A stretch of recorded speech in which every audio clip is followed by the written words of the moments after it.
And counting was underway after presidential and parliamentary polls in Ghana on Wednesday, with incumbent John Mahama taking on rival Nana Akufo-Addo for the top job, with no clear favorite in the high-stake race. The majority of voting stations closed at 5 p.m., with a policeman standing at the end of the queues across the country to mark the last voter. Results are expected to trickle in over the next 24 hours, with both parliamentary and presidential winners expected to be announced on Thursday evening at the earliest. The elections are seen as a litmus test for stability for one of Africa's most stable democracies. Once praised by U.S. President Barack Obama for its peaceful transfers of power, Ghana has come under fire amid reports of voter intimidation and questions over independence of its election agency.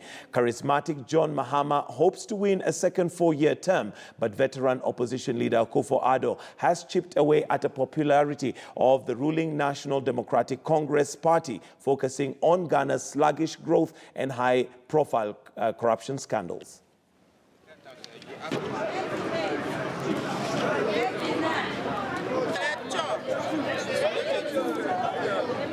Whether the campaign has been successful or not is very significant, and for me personally, but even more significant, it is for our country.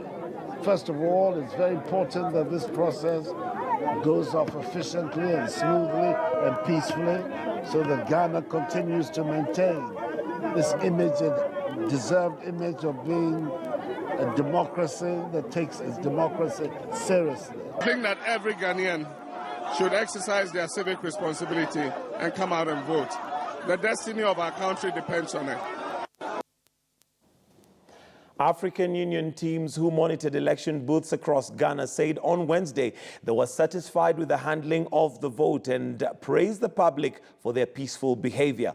Voting closed at 5 p.m. local time, with observers former Namibian President Hifikepunye Pohamba saying that he witnessed only a few logistical problems. The election looks set to be a tight race as President John Mahama seeks a second term and a final term against a backdrop of a West African economy that has slowed since he took power. Some 15.7 million people are registered to vote. In the election, officials say the turnout could reach a record 80%. Some voters queued overnight to cast their ballots. Although I was informed they're supposed to start at 7 o'clock, they started at 8:30. Now, the other stations that we visited, we were impressed that there was an order. People were very, very peaceful, and we have never seen anything that compels us to believe that things were not going well.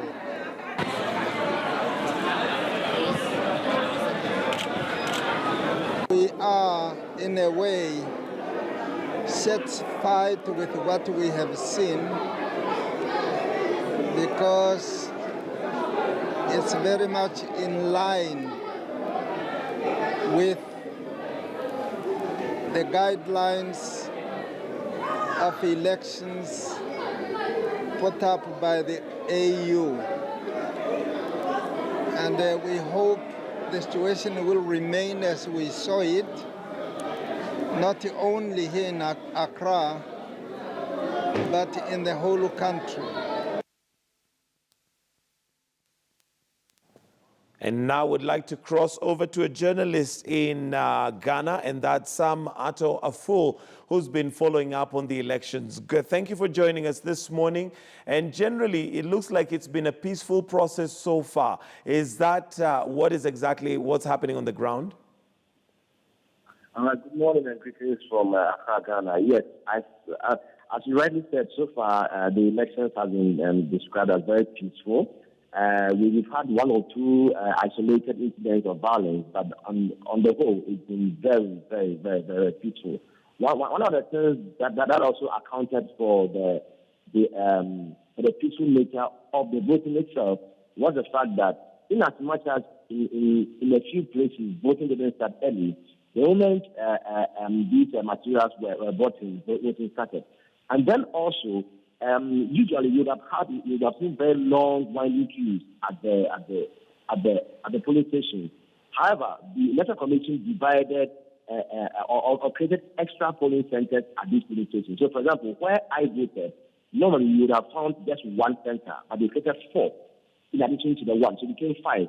So voters didn't have much strength in voting, and that also accounted for the peace, because it looks like people get to a polling station, then they are surprised, okay, now today I'm not having to join a long queue, and so the expectations become much better. However, it is also good to say, like I had in your intro, the international observers have said that so far has been peaceful, and that's very true. However, the real deal is in the counting and then declaration of results. So there's a kind of, what I would say, it looks like there's an uneasy calm in the country, or it's a tense atmosphere, but then no violence so far. For the isolated issues that I talked about, in one of the polling centers, so somebody tried stealing a ballot box. He was accosted by the police, and he's in police custody now pending investigation. Also, there's this pollster, I said yesterday, a pollster, he's an editor of a newspaper. So far, since the year 2000, his predictions for elections have almost always come true, benefits. And then yesterday in the evening, around, I think, midnight, we were told he had been attacked by some people who are sympathizers or supporters of the opposition party. And police came in and they rescued him, and it's also under investigation. So results are trickling in. Now, the interesting thing is that there was a boycott of the polls by people in a certain district in the other part of the country, because they claimed that initially the government made some changes with the district.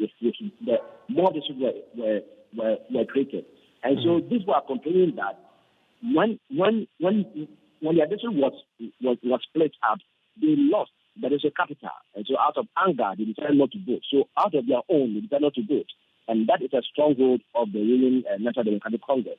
Also, in some part of the country, voting continued today because there were issues with the materials arriving early. So as at 3 p.m., before they started voting, so they had only 2 hours to vote. So the National Commissioner gave the order that voting should continue today.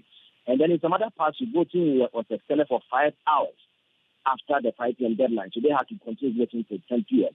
So results are trickling in, but the Electoral Commission will not declare results until they have all these results coming in. So the Electoral Commission is very quiet at the moment.